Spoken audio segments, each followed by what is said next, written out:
Ассалаумағалейкум тыңдарман, арнама тіркеліп қазақша контентке қолдау көрсетіп отырайық. Токио метросындағы жан түршіктіретін жағдай. 2002 жылы Жапония Токио темір жол вокзалы. Вагондардың бірі электронды ақаулыққа байланысты өртеніп, жолаушылар пойыздан асығыс кетуге мәжбүр болды. Бірнеше сағаттан кейін, билік дүрбелеңге түскен жолаушылардың багажын бөлшектей бастағанда, сөмкелердің бірінде олар қорқынышты нәрсе тапты. Кішкентай тыныс алу тесіктері бар пластикке оралған ампутацияланған жасөспірім қыз. Оның дауыстық сымдары оны айқайлау мүмкіндігінен айыру үшін алынып тасталды.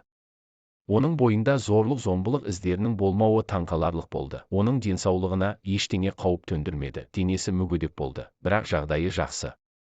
Қыз ойыншықтарды орау кезінде қолданылатын пластикке оралған маркердегі қызбен бірге 72 саны жазылды. Сол сөмкеде оның аллергиясының тізімі, етеккір күнтізбесі және денсаулығына қатысты басқа ақпарат бар дәптер болды.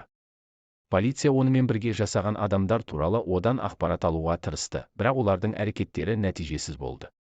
Ол сөйлейді, жаза да алмады. 6 жылдан кейін, 20 жастағы әйел өткен оқиғалармен бөлісе алды. Әйел Кикуми Татура екені, ол 1999 жылы мектепте жоғалғаны анықталды. Ата-анасы оны өлді деп ойлады. Кикуми бейтаныс адамның ата-анасы оны алып кетуге жібергенін және ол оның көлігіне отырғанын айтты. Ер адам оның көзін жұмып, бетіне бірдеңе шашып жіберді. Содан кейін ол есінен танып қалды. Ол есін жиған кезде үлкен, жарқыраған ақ бөлмеде, тағы екі қызбен бірге жабық торда өзіне келді. Залдың ортасында операциялық үстел тұрды. Оның артында қолында электр арасы бар хирургиялық киім киген, қыздың аяғын кесуге дайындалып жатқан адам тұрды. Оның бір аяғы бұрын кесілген, ал қолы таңғыштарға қарағанда жақында ғана кесілген. Кикуми үшін ең қорқынышты нәрсе ол алыс қабырға бойында ота жасатқан қыздардың жатқанын көрді. Олар қозғалмаса да, олар дем алып көздері жыпылықтайды. Мұны көрген Кикуми есінен танып қалды. Ол есін жиғанда байланған күйде керуетте жатты. Ол қорқынышына бір сөз айта алмады. Ол айқайлауға тырысады, сонымен қатар саусақтарын бір қолында сезбейді.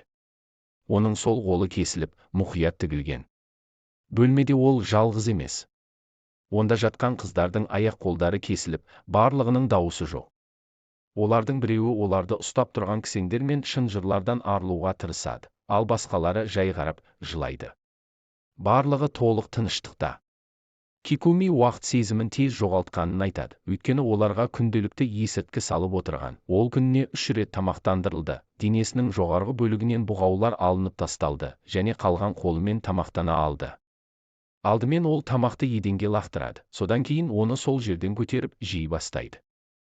Ешкіммен қарым-қатынас жасай алмай және басқа қыздардан басқа ешкімді көрмей, ол есін жоғалта бастайды. Ол тәуліктің ағымдағы уақытында, ұрлаушыларын да, олардың мақсаттарын да білмейді. Кейде қыздардың бірі жоғалып кетеді, көп ұзамай қайтып келеді және бір аяғы жоқ болады. Ампутациялар арасындағы алшақтық бірнеше апта болуы керек болса да, уақыт ұпайы жоғалады. Соңғы аяғынан, сол аяғынан айырылғаннан кейін, ол көрме залы деп аталатын жерге көшірілді. Жаңа бөлмеде ол әлі де төсекте жатыр. Зал дөңгелек пішінді және таза ауаға ие. Платформалар қабырғалардың бойында, оларда қыздары бар кереуеттер, әрқайсының жанында белгілеу. Ортасында құралдар мен жұмыс үстелі, оның жанындағы тор. Сол кезде бос, алғаш рет тұтқында болғаннан бері ол өзінің ұрлаушысын бетпе-бет көреді. Бұл сұр сақалы бар қарт адам. Ол оның жүзінен жанашырлықты көреді. Ол әдеттегі атаға ұқсайды. Оның көзінде бірде-бір зұлымдық жоқ. Ол оны ұстап тұрған бұғауларды алып тастайды, және ол оны тістеуге тырысады.